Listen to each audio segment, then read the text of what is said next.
Un numéro numérique pour ce nouveau Mac d'Ester, au programme le 10e anniversaire d'Yves Patou en Limousin, où il a créé DevOpsys. À suivre, la saga Facility avec un déploiement national et international. Et pour finir, on regarde ensemble une nouvelle fois le reportage consacré aux infrastructures numériques avec Axione. Le Mac d'Ester, c'est parti. Il y a tout juste 10 ans, Yves Patou se préparait à quitter Paris pour Limoges et lancer une société dans la filière numérique, DevOpsys.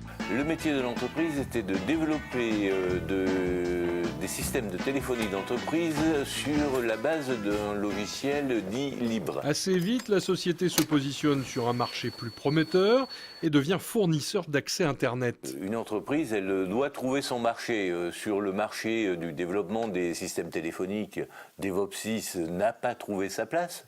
Donc il a fallu trouver d'autres solutions. Donc en 2009, donc 2 ans après, nous sommes devenus opérateurs sur la délégation de services publics qui est opérée par Axione. Et donc là, je crois que nous avons trouvé notre place, puisque aujourd'hui nous sommes un des acteurs régionaux importants dans le domaine des télécoms en tant que fournisseur d'accès Internet. Donc l'approche, elle est relativement simple, c'est d'être près des gens, d'être sur un vrai service de proximité. Acheter un produit, un service, un accès chez DevOpsys, ça veut dire 2 choses. D'une part, quelqu'un de DevOpsys est venu vous voir pour le vendre, vous l'expliquer, vous expliquer ce que ça allait vous coûter. Et après, c'est des techniciens de DevOpsys qui viennent vous l'installer. Et après, c'est un service après-vente qui est basé en région, qui vient résoudre les problèmes quand il y en a, parce qu'il y en a toujours dans le monde de la technique. Avec un effectif de 9 personnes, DevOpsys réalise une prestation sur mesure et clé en main pour les entreprises. Le chiffre d'affaires cette année va être entre 1,8 million et 2 millions. Essentiellement dans, je dirais, les produits de télécom d'entreprise. Alors, le nombre de communications, ça je vais vous demander quelques minutes parce qu'il va falloir que j'aille chercher l'information que j'ai.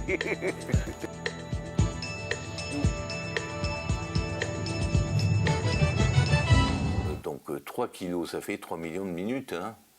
3 millions de minutes par an. Ouais, ça en fait des conversations. Oui, ça en fait. Ceci dit, les chiffres sont piégeux.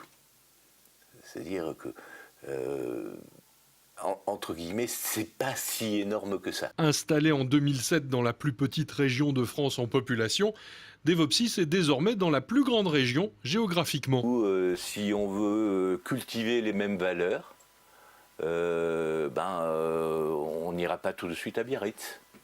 Parce que Biarritz, c'est un peu long, et que si on veut avoir un service de proximité, il faut être prêt.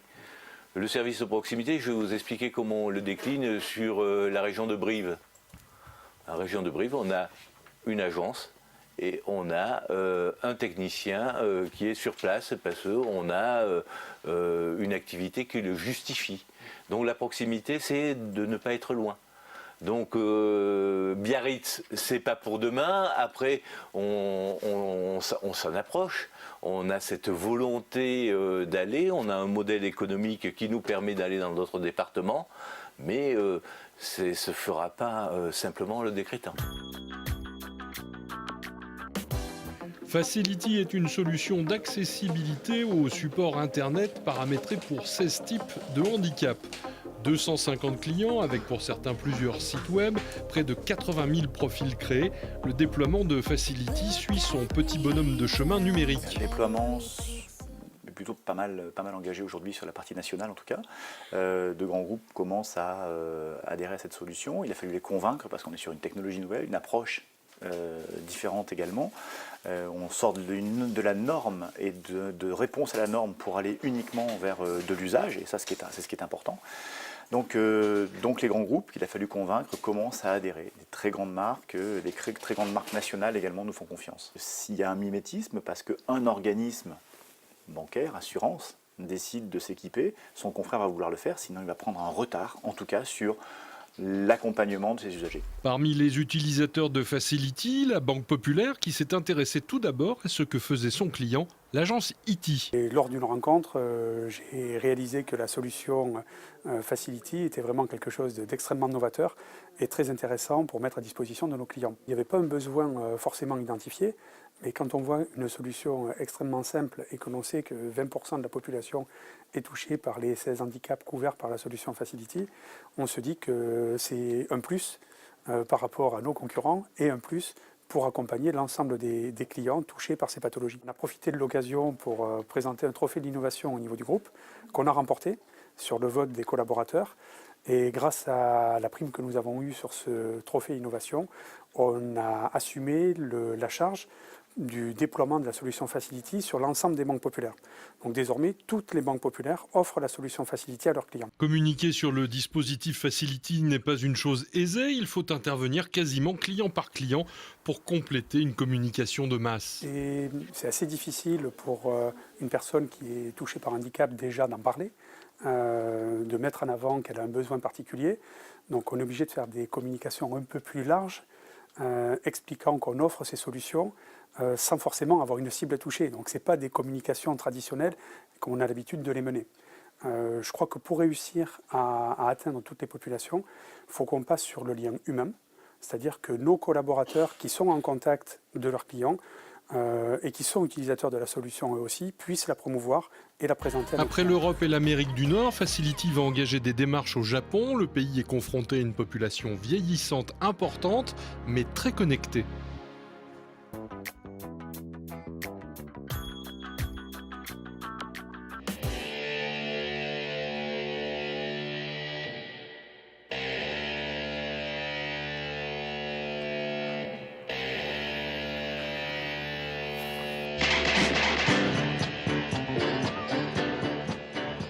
Sur Esther, c'est la naissance de l'entreprise Action, puisque ça a été notre premier projet gagné en 2004 dans le cadre d'une délégation de service public. Et donc notre cœur de métier est d'être engagé dans la construction, l'exploitation et la commercialisation d'un réseau très haut débit pour le compte des collectivités locales. Donc notre premier client aujourd'hui, c'est la collectivité, donc entre autres sur le Limousin, Dorsal, qui regroupe les 3 départements, historiquement les 3 départements, la région et les 4 agglomérations qui sont Brive, Tulle, Guéret et Limoges.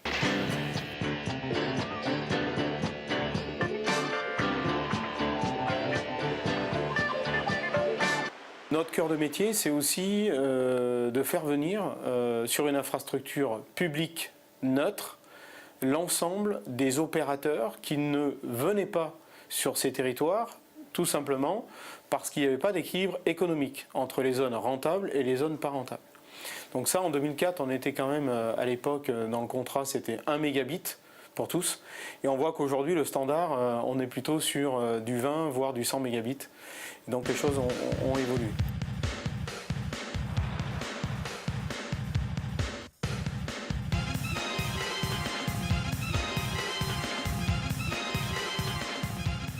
Avant 2010, il y avait 2 collaborateurs. Maintenant, on est 48 collaborateurs sur le site.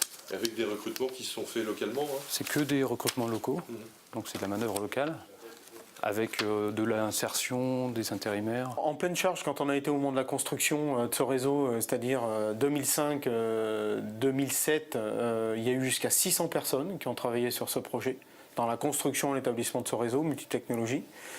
On a aujourd'hui créé un écosystème économique qui, quelque part, fait travailler directement et indirectement environ 250 personnes en permanence. À la fois du côté de l'infrastructure réseau, donc pour maintenir l'exploitation technique de ce réseau, mais aussi pour commercialiser ce réseau.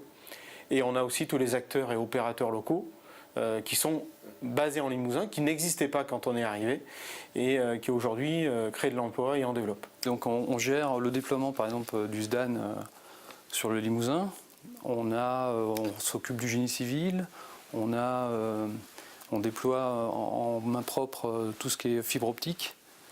On a des partenaires, on a 10 entreprises locales qui nous font le génie civil, qui nous font le déploiement de l'aérien sur les supports ERDF, Orange. On s'occupe de la montée en débit du Limousin. Actuellement, le contrat qui nous occupe, c'est la montée en débit du Limousin, c'est des PRN, enfin des sous-répartiteurs. Ça devient technique là. C'est ça. La montée en débit, ça veut dire qu'on va améliorer la qualité de service. C'est ça, on approche la fibre au plus près des habitations.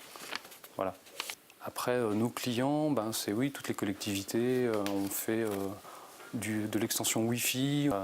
Nos autres clients, c'est les caméras de Limoges, où on a fait le service de vidéoprotection de la ville de Limoges. C'est le CHU à Limoges, où on fait tout ce qui est courant faible dans le CHU. Après, on s'éloigne un peu, mais on travaille à Châtellerault, où on va chercher toutes les entreprises de l'agglo en fibre optique.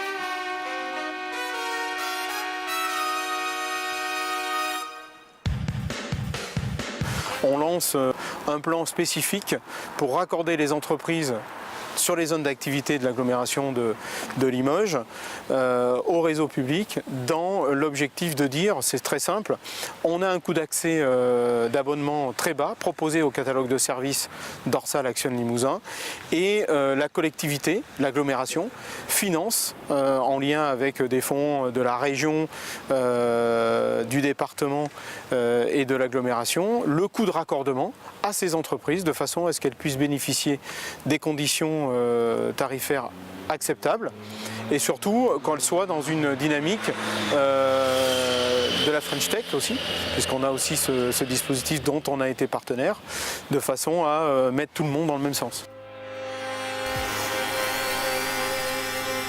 Le Mac d'Esther, c'est terminé. Rendez-vous dans un mois.